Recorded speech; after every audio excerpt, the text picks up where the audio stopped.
Love with God channel daily gospel லூக்கா நற்செய்தியிலிருந்து வாசகம். அதிகாரம் 16, இறைவார்த்தைகள் 19 முதல் 31 வரை.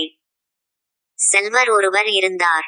அவர் விலையுயர்ந்த மெல்லிய செந்நிற ஆடை அணிந்து நாள்தோறும் விருந்துண்டு இன்புற்றிருந்தார். இலாசர் என்னும் பெயர் கொண்ட ஏழை ஒருவரும் இருந்தார். அவர் உடல் முழுவதும் புண்ணாய் இருந்தது. அவர் அச்செல்வருடைய வீட்டு வாயில் அருகே கிடந்தார். அவர் செல்வருடைய மேசையிலிருந்து விழும் துண்டுகளால் தம் பசியாற்ற விரும்பினார். நாய்கள் வந்து அவர் புண்களை நக்கும். அந்த ஏழை இறந்தார். வானதூதர்கள் அவரை ஆபிரகாமின் மடியில் கொண்டு போய் சேர்த்தார்கள். செல்வரும் இறந்தார். அவர் அடக்கம் செய்யப்பட்டார். அவர் பாதாளத்தில் வதைக்கப்பட்டபோது அண்ணாந்து பார்த்து தொலையில் ஆபிரகாமையும் அவரது மடியில் இலாசரையும் கண்டார். அவர், தந்தை ஆபிரகாமே, எனக்கு இரங்கும். இலாசர் தமது விரல் நுனியை தண்ணீரில் நனைத்து எனது நாவை குளிரச் செய்ய அவரை அனுப்பும். ஏனெனில் இந்த தீப்பிழம்பில் நான் மிகுந்த வேதனைப்படுகிறேன் என்று உரக்க கூறினார்.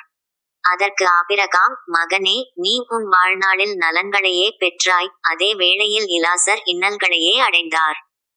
அதை நினைத்துக்கொள். இப்பொழுது அவர் இங்கே ஆறுதல் பெறுகிறார், நீயோ மிகுந்த வேதனைப்படுகிறாய். அன்றியும் எங்களுக்கும் உங்களுக்கும் இடையே பெரும் பிளவு ஒன்று உள்ளது. ஆகையால் இங்கிருந்து ஒருவர் உங்களிடம் வர விரும்பினாலும் கடந்து வர இயலாது. அங்கிருந்து நீங்கள் எங்களிடம் கடந்து வரவும் இயலாது என்றார்.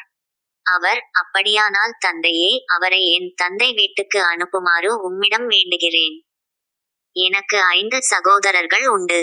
அவர்களும் வேதனை மிகுந்த இந்த இடத்திற்கு வராதவாறு அவர் அவர்களை எச்சரிக்கலாமே என்றார். அதற்கு ஆபிரகாம், மோசேயும் இறைவாக்கினர்களும் அவர்களுக்கு உண்டு. அவர்களுக்கு செவிசாய்க்கட்டும் என்றார். அவர், அப்படியல்ல தந்தை ஆபிரகாமே, இறந்த ஒருவர் அவர்களிடம் போனால் அவர்கள் மனம் மாறுவார்கள் என்றார். ஆபிரகாம், அவர்கள் மோசேக்கும் இறைவாக்கினருக்கும் செவிசாய்க்காவிட்டால் இறந்த ஒருவர் உயிர்த்தெழுந்து அவர்களிடம் போனாலும் நம்பமாட்டார்கள் என்றார். இது ஆண்டவரின் அருள்வாக்கு. இறைவா, உமக்கு நன்றி.